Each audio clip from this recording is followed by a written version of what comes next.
பலப்படுத்தும் தேவன் உயிரோடு இருக்கிறார். நான் கழுகை போல எழும்ப செய்திடுவார்.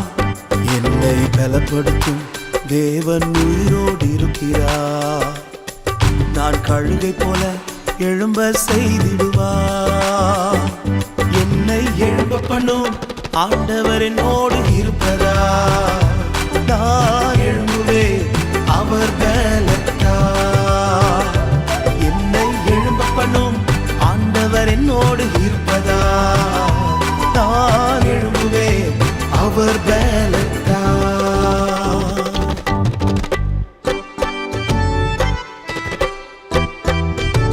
நிகழ்வுகள் அனைத்தும் நமது ஹோலி லேண்ட் டிவியில் ஒளிபரப்பாகிறது. காணத் தவறாதீர்கள்.